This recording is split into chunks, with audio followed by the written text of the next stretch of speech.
मित्रों, स्वागत है आपका मेरे YouTube चैनल पर। और हम प्रारंभ करने जा रहे हैं विदुर नीति के दूसरे अध्याय के श्लोकों को। तो आइए जानते हैं कि विदुर क्या धृतराष्ट्र से कह रहे हैं।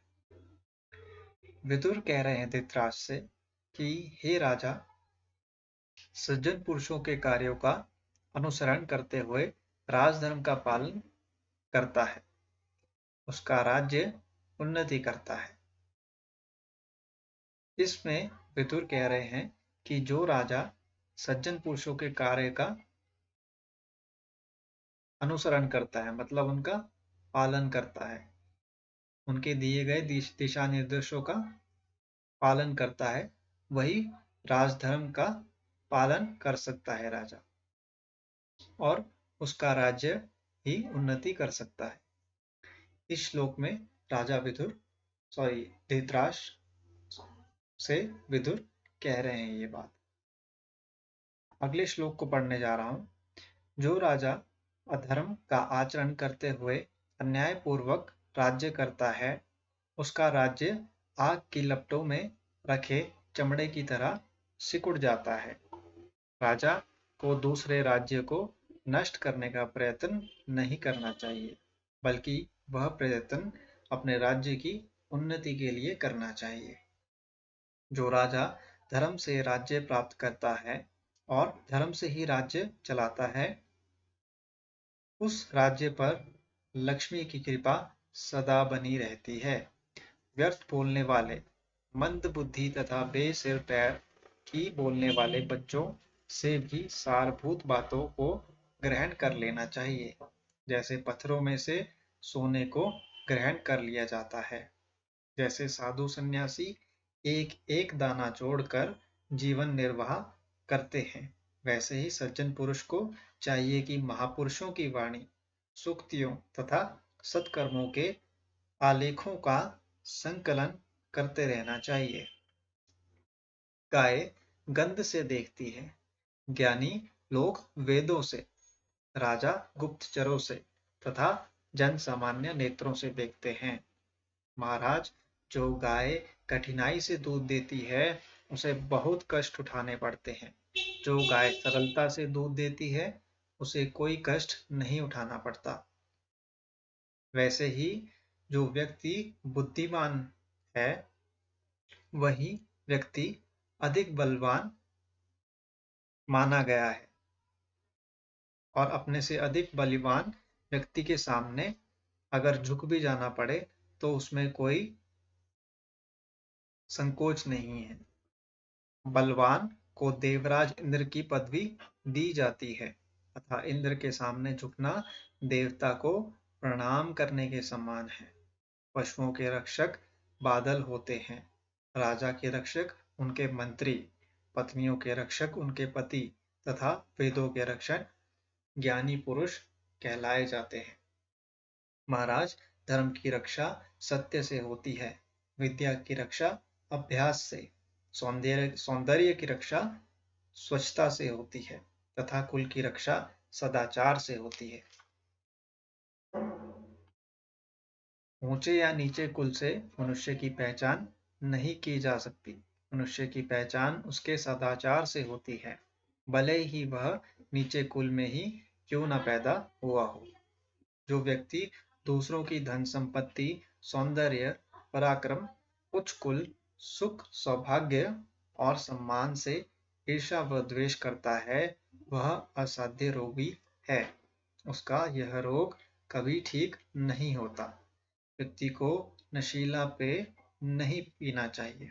इसका मतलब यह है कि व्यक्ति को किसी भी प्रकार के नशे का सेवन नहीं करना चाहिए। अयोग्य कार्य नहीं करना चाहिए। योग्य कार्य करने में कोई भी आलस नहीं करना चाहिए तथा कार्य सिद्ध होने से पहले उद्घाटित करने से बचना चाहिए। लास्ट लाइन का मतलब ये है कि किसी भी कार्य को करने से पहले उसे उसका बखान नहीं करना चाहिए, उसे किसी को बताना नहीं चाहिए। विद्या का अहंकार, धन संपत्ति का अहंकार कुलीनता का अहंकार तथा सेवकों के साथ का अहंकार बुद्धिहीनों को होता है। सदाचारी तो दमन द्वारा इनमें भी शांति खोज लेते हैं। किसी अवसर पर सज्जनों द्वारा पूजित होने पर दुष्ट और अत्याचारी लोग भी स्वयं को सज्जन समझने का भ्रम पाल लेते हैं। सज्जन पुरुष द्वारा सबका सहारा होते हैं। सज्जन पुरुष सबका सहारा होते हैं। सज्जन पुरुष बुद्धिमानों का सहारा होते हैं। सज्जन पुरुष सज्जनों के सहारा होते हैं, दुर्जनों के सहारा होते हैं, लेकिन दुर्जन कभी भी सज्जन पुरुष का सहारा या फिर सज्जनों का सहारा नहीं हो सकता। इसका मतलब ये है, जो व्यक्ति सज्जन व्यक्ति कौन है? सज्जन व्यक्ति वह व्यक्ति है जिसका आचरण स्वभाव अच्छा है दूसरों के प्रति। बच्चों के साथ कैसे व्यवहार करना है, बड़ों के साथ कैसे व्यवहार करना है, अपनी उम्र के लोगों के साथ कैसा व्यवहार करना है, उसे भली भांति पता होना चाहिए। ऐसा व्यक्ति ही दूसरों की सहायता कर सकता है।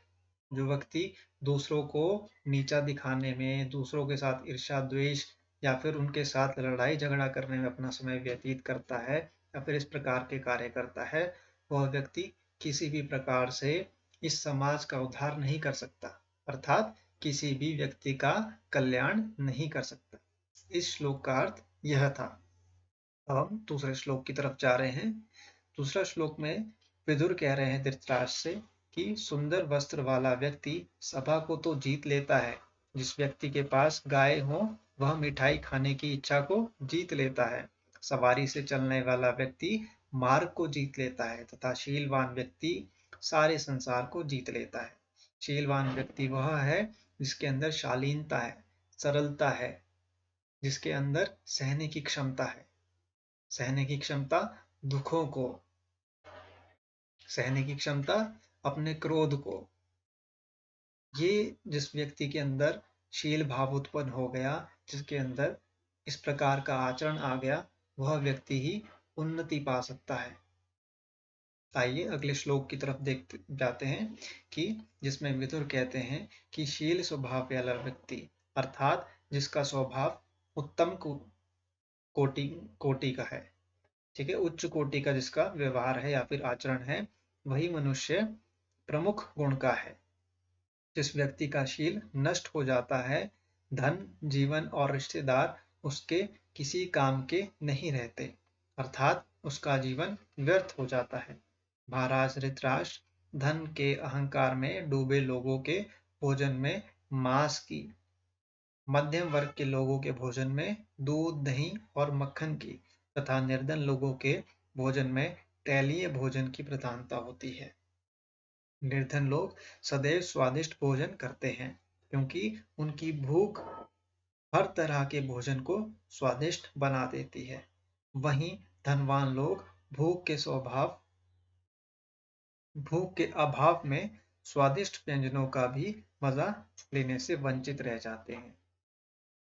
राजन, प्रायः धनवान लोगों में खाने और पचाने की शक्ति नहीं होती, लेकिन निर्धन लोगों को अगर लकड़ी भी दे दी जाए खाने के लिए तो वो उसे भी पचा लेते हैं।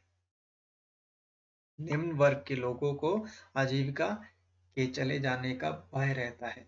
मध्यम वर्ग के लोगों को मृत्यु का भय सताता है, लेकिन उत्तम कोटि के लोगों को केवल अपमान का भय रहता है। यूं तो शराब पीने से भी नशा होता है, लेकिन प्रभुत्व का नशा बहुत बुरा होता है। प्रभुत्व का नशा अधिकार छीनने के बाद भी नहीं उतरता है। इंद्रियां यदि वश में ना हो तो ये विषय भोगों में लिप्त हो जाती है। उससे मनुष्य उसी प्रकार तुच्छ हो जाता है जैसे सूर्य के आगे सभी ग्रह।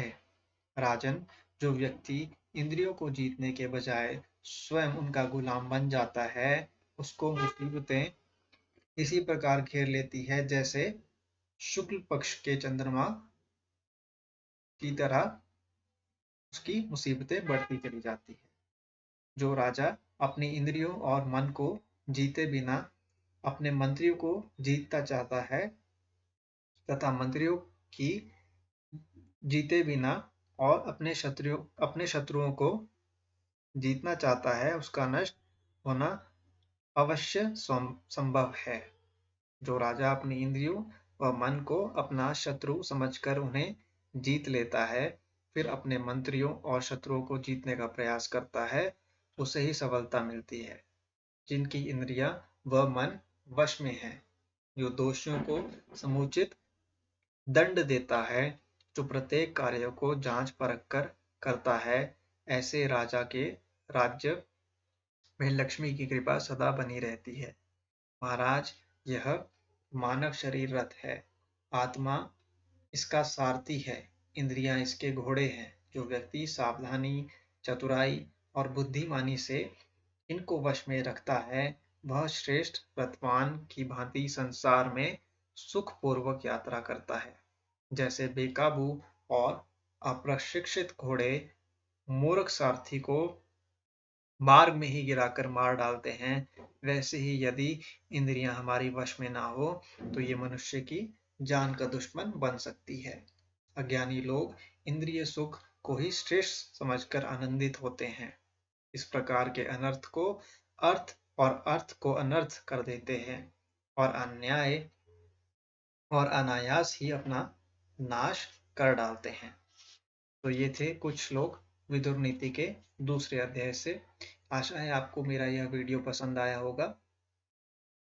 अगर आपको मेरा वीडियो पसंद आ रहा है तो इसको लाइक कीजिए और मुझे कमेंट सेक्शन में बताइए कि मुझे किस प्रकार से अपने आने वाले वीडियो में और बेहतर प्रयास करना चाहिए आप तक विदुर नीति का संवाद बेहतर रूप से पहुंचाने के लिए।